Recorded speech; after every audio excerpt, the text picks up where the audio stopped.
Assalamualaikum warahmatullahi wabarakatuh. Salam sejahtera untuk kita semua. Perkenalkan, saya Dia Ayu Wulandari. Nomor induk mahasiswa saya 17 0552 0192. Saya dari kelas D1 Audit Investigatif, program studi S1 Akuntansi, Fakultas Ekonomika dan Bisnis, Universitas Tikubang Unisbank Semarang. Tujuan saya membuat video ini guna memenuhi ujian akhir semester mata kuliah Audit Investigatif yang diampu oleh Bapak Arif Himawan Dwi Nugroho. Materi yang akan saya presentasikan yaitu audit investigatif dengan teknik audit. Namun, sebelum masuk ke dalam pemaparan materi, saya ingin menunjukkan sedikit cuplikan mengenai profil dan aktivitas-aktivitas yang ada di dalam kampus Universitas Tikubang Unisbank Semarang. Berikut cuplikannya.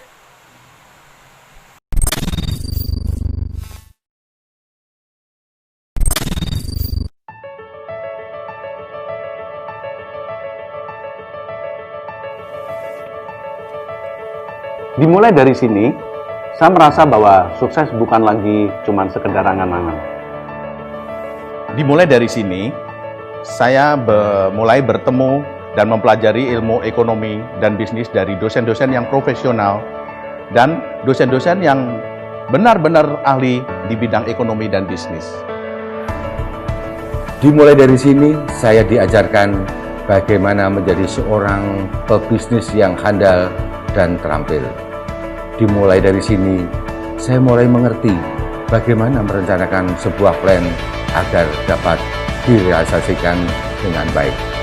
Selain itu, dimulai dari sini, saya mulai mengerti bagaimana kesulitannya untuk menjadi seorang owner perusahaan yang harus mempertahankan, mengembangkan daripada usaha ini.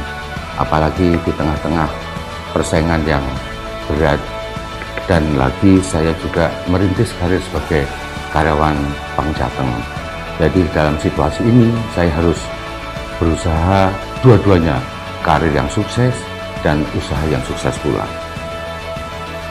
Sukses bagi saya sih adalah apa yang kita inginkan, apa yang kita cita-citakan bisa tercapai.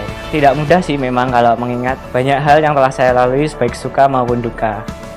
Kadang teringat sih masa-masa kuliah saat bagaimana saya berjuang hingga menjadi seperti sekarang ini. Peningkatan skill dan kompetensi diasah melalui pelatihan-pelatihan dan praktikum-praktikum di kampus yang sangat berguna sekali untuk perkembangan karier saya saat ini. Itu menjadi bekal yang sangat berharga untuk saya bisa menjadi sukses. Kegiatan kemahasiswaan memupuk percaya diri saya, sehingga menjadi bekal saya dalam berkarya di dunia kerja. Pendidikan di sini sangat berkualitas, mulai dari dosen, fasilitas pembelajaran, tidak heran akreditasinya bagus. Sukses kami dimulai dari sini. Sukses kami dimulai dari sini. Sukses kami dimulai dari sini.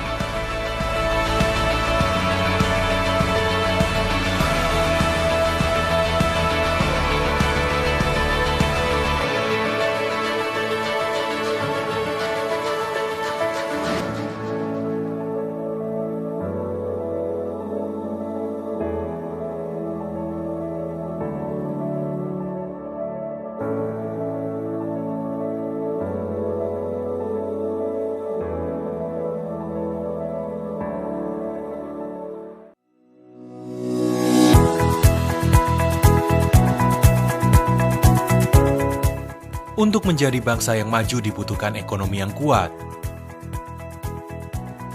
Dibutuhkan 2% wirausaha dari total penduduk Indonesia untuk menciptakan banyak lapangan pekerjaan yang akan membantu percepatan pembangunan ekonomi Indonesia. Kita butuh lebih banyak wirausaha. Unisbank Entrepreneurial and IT-Based University. Universitas swasta yang mempunyai misi menciptakan wirausaha-wirausaha muda yang memiliki mental entrepreneur dan mandiri. Dengan visi misi, pada tahun 2028 menjadi universitas yang unggul dan berdaya saing global berbasis teknologi informasi dan komunikasi atau TIK serta kewirausahaan.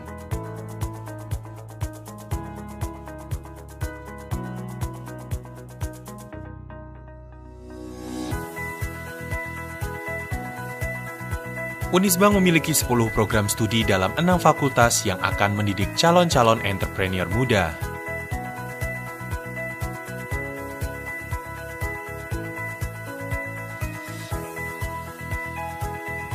Fakultas Ekonomika dan Bisnis.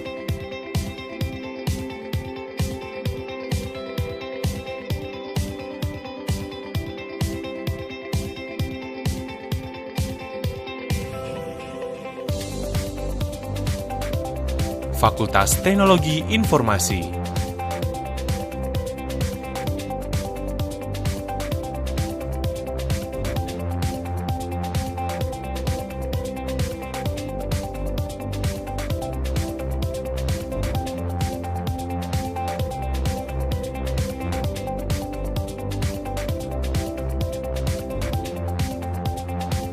Fakultas Hukum.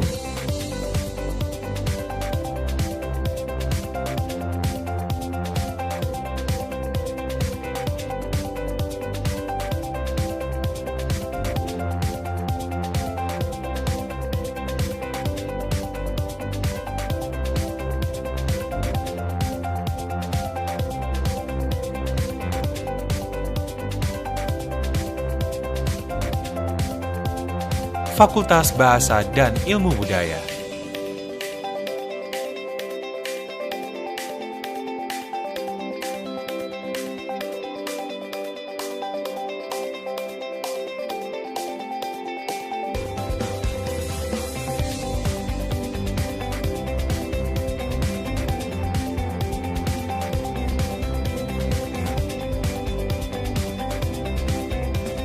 Fakultas Teknik.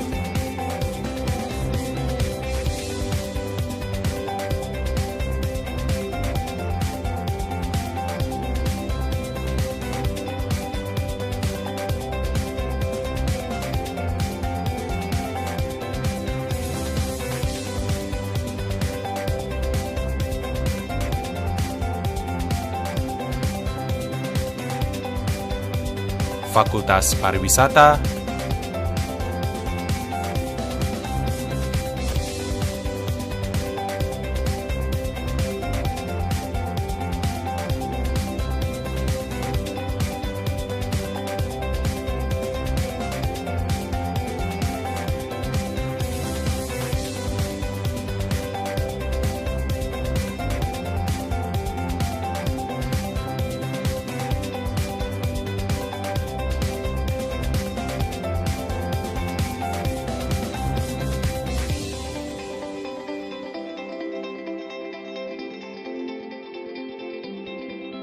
Universitas Teguh Bank Semarang adalah perguruan tinggi yang menyiapkan visi menjadi perguruan tinggi yang bisa menghasilkan lulusan pada tahun 2028, menciptakan lulusan yang berkompetisi global, yang berbasis wirausaha dan penguasaan di bidang IT.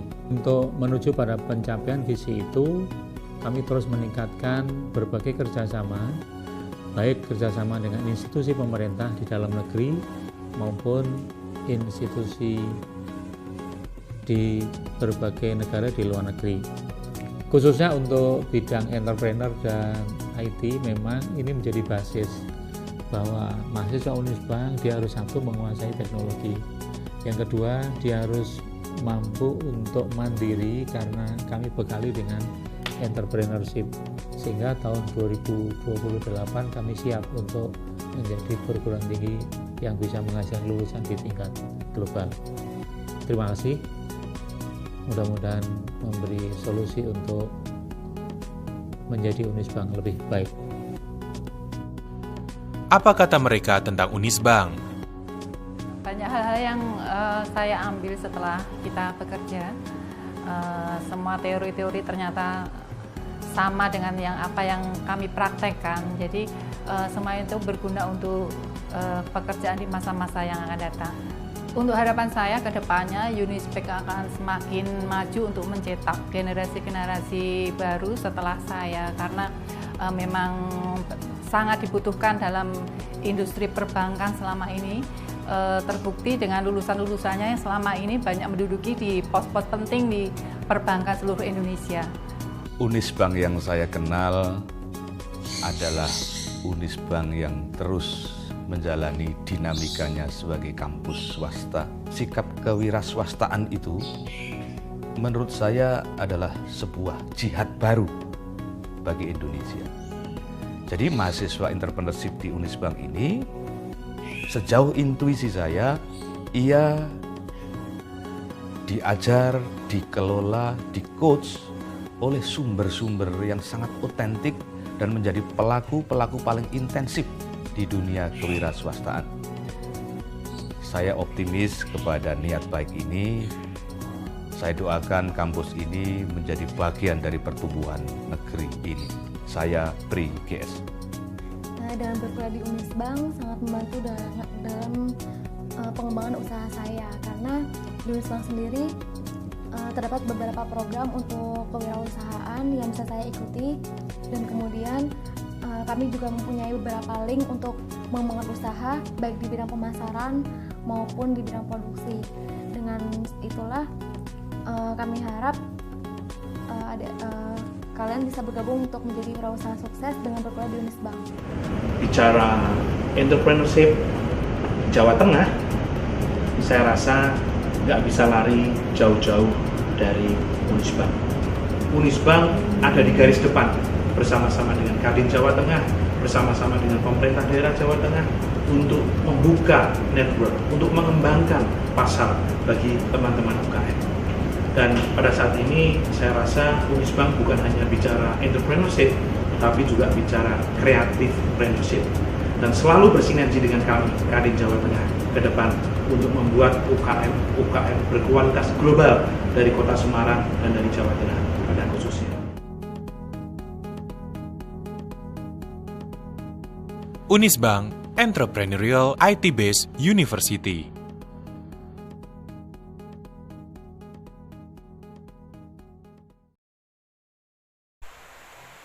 Ya, itu tadi cuplikan video dari saya mengenai kampus Universitas di Kubang Unisbank Semarang. Selanjutnya, langsung saja kita masuk ke dalam pemaparan materi presentasi dengan judul Audit Investigatif dengan Teknik Audit. Materi pengantar yang pertama yaitu istilah audit investigatif menegaskan bahwa yang dilaksanakan adalah suatu audit. Bisa audit umum atau audit keuangan yang bertujuan memberi pendapat auditor independen mengenai kewajaran penyajian laporan keuangan. Kemudian, audit investigatif lebih dalam dan tidak jarang melebar ke audit atas hal-hal yang tidak disentuh atau tidak tersentuh oleh opini audit. Audit investigatif diarahkan kepada pembuktian ada atau tidak adanya fraud dan perbuatan yang melawan hukum, seperti tindak pidana dalam pencurian uang. Hal yang membedakan hanyalah penerapan yang lebih intens dalam audit investigatif. Kemudian, Teknik audit adalah cara-cara yang dipakai dalam mengaudit kewajaran penyajian laporan keuangan. Hasil dari penerapan teknik audit adalah bukti audit. Oleh karena itu, adanya penulis yang menggunakan istilah teknik audit dan jenis bukti audit.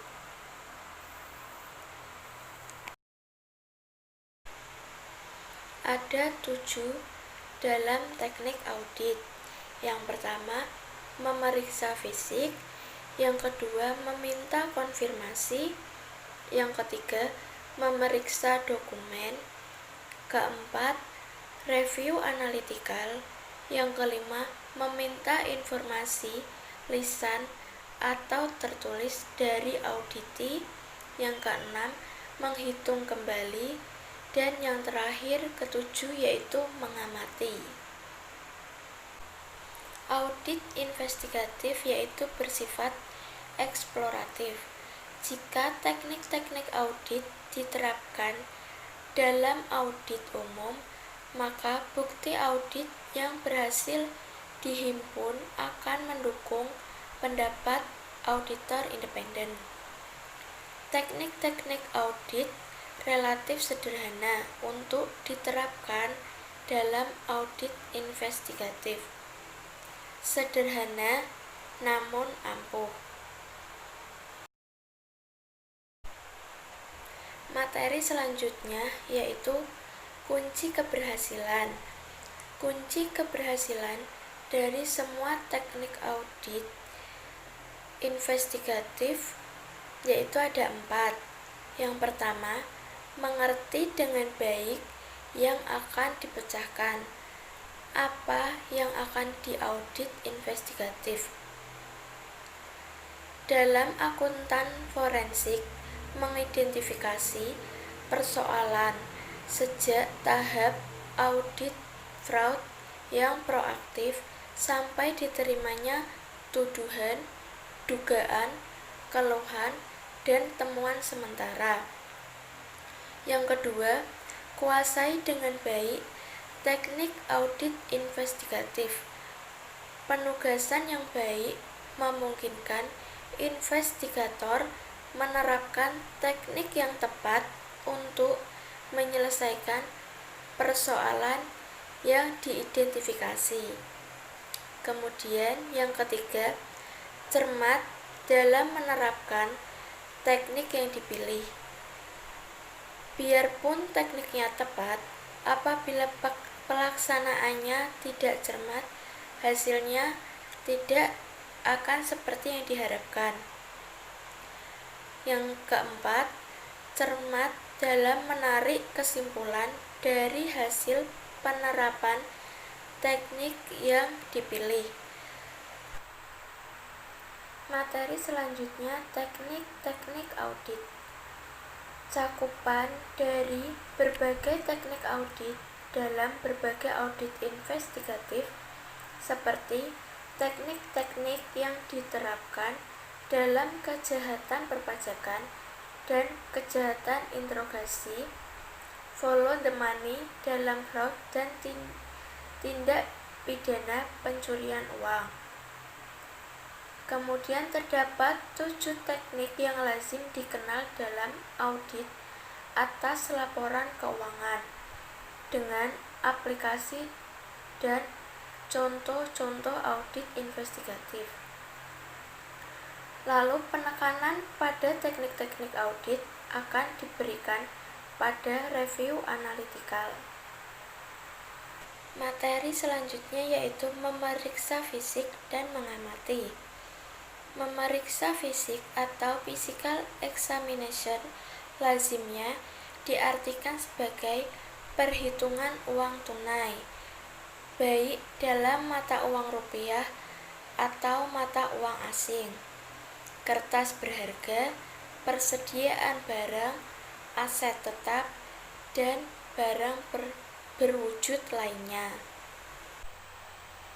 Sedangkan mengamati sering diartikan sebagai pemanfaatan indera kita untuk mengetahui sesuatu. Untuk audit investigatif, penulis tidak membedakan pemeriksaan fisik dan pengamatan. Dalam teknik ini, investigator menggunakan inderanya untuk mengetahui atau memahami sesuatu. Contoh memeriksa fisik yaitu perhitungan fisik seperti uang tunai, kertas berharga, persediaan barang, aset tetap, dan barang berwujud lainnya. Sedangkan contoh dari mengamati yaitu melakukan kunjungan ke pabrik, melihat luasnya pabrik, peralatan yang ada, kegiatan yang dilakukan, banyaknya dan beragamnya tenaga kerja. Berikut contoh tingkat pemahaman yang bisa diperoleh dari pengamatan dan pemeriksaan fisik. Yang pertama, dari kunjungan ke lokasi yang terkena dampak semburan lumpur panas di Porong, Sidoarjo tahun 2006. Investigator menyaksikan sendiri apa yang terjadi dan luasnya musibah. Ini salah satu bentuk pemahaman. Investigator mempunyai bayangan. Pemahaman ini penting ketika nantinya ia membaca laporan para ahli secara rinci tentang luasnya kerusakan dan besarnya kerugian. Yang kedua, dari kunjungan ke wilayah yang terkena gempa, para relawan dan petugas dari dinas sosial dapat menentukan jumlah kilometer jalan rumah, sekolah, rumah ibadah, dan lain-lain yang rusak. Pemahaman ini lebih dalam dari bayangan mengenai intensitas kerugian akibat semburan lumpur panas. Di sini atau dalam kasus tersebut ada data kuantitatif. Kemudian yang ketiga, pengamatan tenaga ahli dari maskapai asuransi akan memberikan pemahaman yang lebih mendalam, yakni siapa yang bertanggung jawab dan siapa yang layak menerima klaim ganti rugi. Ini pertanyaan yang senantiasa dihadapi maskapai asuransi, dan mereka harus dapat membuktikan jawabannya. Investigator seringkali menghadapi situasi yang sama. Contoh yang terakhir yaitu pengamatan juga dapat memberi petunjuk adanya fraud. Jika investigator mengamati jalan dan bangunan lain sebelum roboh, mereka mempunyai petunjuk penting tentang kemungkinan korupsi dalam pembangunan infrastruktur. Materi selanjutnya yaitu meminta informasi dan konfirmasi. Meminta informasi baik secara lisan maupun tertulis kepada auditi merupakan prosedur yang biasa dilakukan oleh auditor. Dalam audit investigatif, permintaan informasi harus dibarengi, diperkuat, atau dikolaborasi dengan informasi dari sumber lain atau diperkuat dengan cara lain.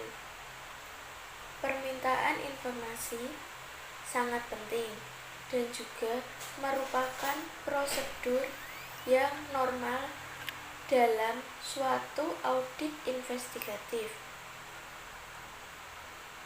Kemudian, meminta konfirmasi adalah meminta pihak lain atau pihak dari yang diaudit investigatif untuk menegaskan kebenaran atau ketidakbenaran suatu informasi. Dalam audit, teknik ini umumnya diterapkan untuk mendapat kepastian mengenai saldo utang piutang. Kemudian dalam audit investigatif harus memperhatikan apakah pihak ketiga mempunyai kepentingan dalam audit investigatif. Contohnya dalam kasus tender pengadaan barang, permintaan konfirmasi dari penyuplai yang cenderung melindungi pejabat perlu diperkuat. Selanjutnya, memeriksa dokumen. Teknik ini tidak memerlukan pembahasan khusus. Tidak ada audit investigatif tanpa pemeriksaan dokumen. Hanya saja, dengan kemajuan teknologi, definisi dokumen menjadi lebih luas, termasuk informasi yang diolah, disimpan, dan dipindahkan secara elektronis atau secara digital. Kemudian review analitikal. Review analitikal adalah suatu bentuk penalaran deduktif. Tekanannya pada penalaran proses berpikir. Penalaran yang membawa seseorang atau seorang auditor atau investigator pada gambaran mengenai wajar, layak suatu individual yang disimpulkan. Kemudian ada macam-macam variasi dari teknik review analitikal, namun semua didasarkan atas perbandingan. Kemudian teknik review analitikal disajikan untuk memudahkan pemahaman. Yang pertama, Beatrice-Verlies and Z-Verlies. Dalam Z-Verlies membandingkan perusahaan yang akan diaudit investigatif pada saat sekarang dengan hal yang sama di masa Z atau lalu.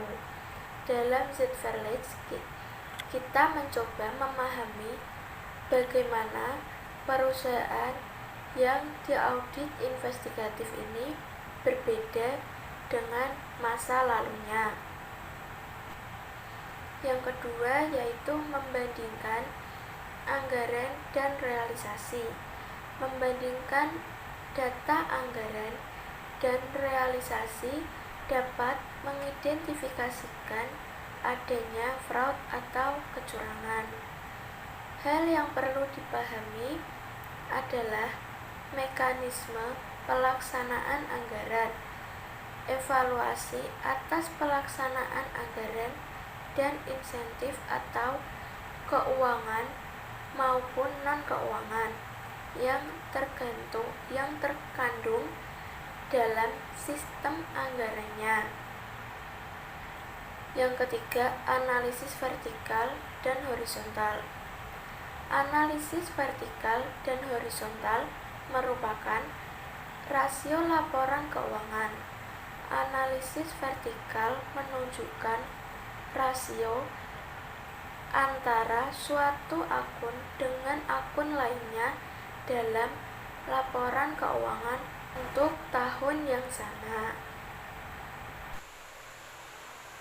Selanjutnya yang keempat yaitu hubungan antara satu data keuangan dengan data keuangan lain. Beberapa akun, baik dalam suatu maupun beberapa laporan keuangan, bisa mempunyai keterkaitan yang dapat dimanfaatkan untuk review analitikal. Contohnya yaitu angka penjualan dengan piutang dan persediaan rata-rata, angka penjualan dengan bonus bagian penjualan, penghasilan bunga dengan saldo rata-rata tabungan, dan seterusnya. Selanjutnya, menggunakan data non-keuangan. Inti dari review analitikal adalah mengenal pola hubungan relationship pattern. Pola hubungan ini tidak mesti hanya antara satu data keuangan dengan data keuangan lain. Pola hubungan non-keuangan bisa bermacam-macam bentuknya. Kemudian regresi atau analisis tren. Dengan data historikal yang memadai, review analitikal dapat mengungkapkan tren. Berbagai perangkat lunak mempermudah hitungan dan grafiknya.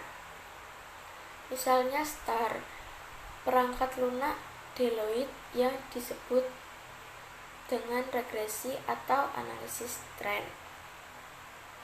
Selanjutnya, menggunakan indikator ekonomi makro. Hubungan antara besarnya pajak penghasilan yang diperoleh dalam suatu tahun dengan indikator-indikator ekonomi seperti inflasi, tingkat pengangguran, cadangan devisa, indikator ekonomi negara-negara yang menjadi partner perdagangan, harga minyak mentah dan komoditi lain, dan lain-lain. Ini merupakan bidang studi yang ditekuni para ahli ekonomi dan ekonometri. Materi yang terakhir yaitu menghitung kembali. Menghitung kembali atau reperform tidak lain dari mengecek kebenaran perhitungan. Prosedur ini sangat lazim dalam audit. Biasanya tugas ini diberikan kepada seseorang yang baru memulai bekerja sebagai auditor, seperti seorang junior auditor di kantor akuntan. Dalam audit investigatif, perhitungan yang dihadapi umumnya sangat kompleks, didasarkan atas kontrak atau perjanjian yang rumit.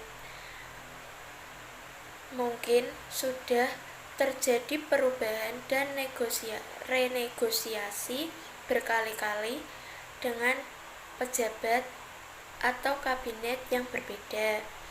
Perhitungan ini dilakukan atau disupervisi oleh investigator yang berpengalaman. Berikut ini ada 3 contoh perhitungan kembali yang berpotensi triliun rupiah. Yang pertama, dalam kasus penyelesaian kewajiban pemegang saham, penetapan jumlah kewajiban berdasarkan data terakhir. Inilah peluang untuk melakukan reperformance. Tidak jelas apakah perhitungan sudah selesai dan apakah ada lembaga negara yang melakukan reperformance.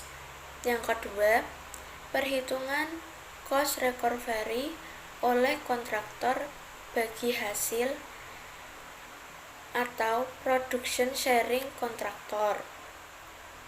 Cost recovery ini sangat besar jumlahnya. jika tidak dihitung kembali oleh counterpart PSC atau lembaga pemeriksa independen, cost recovery rawan penyalahgunaan. Dan contoh yang terakhir, biaya yang dikeluarkan oleh BUMN di mana mempunyai kewajiban memberikan pelayanan umum atau public service obligation. Keterlambatan pembayaran PSO mempunyai dampak yang besar terhadap likuiditas BUMN yang bersangkutan. Kesimpulan yang dapat diambil dari materi presentasi teknik audit yaitu teknik audit investigatif yang memanfaatkan teknik-teknik audit yang sudah dikenal oleh auditor yang melakukan audit atas laporan keuangan. Perbedaannya hanyalah dalam tujuan dan ruang lingkup. Dalam audit atas laporan keuangan, tujuannya yaitu memberikan pendapat mengenai kewajaran laporan keuangan sesuai dengan standar akuntansi keuangan. Tujuan audit investigatif adalah mengumpulkan bukti yang dapat diterima oleh ketentuan perundang-undangan yang berlaku atau mengumpulkan bukti hukum dan barang. Bukti tersebut sesuai dengan hukum acara atau hukum pembuktian yang berlaku. Lingkup atau intensitasnya juga berbeda.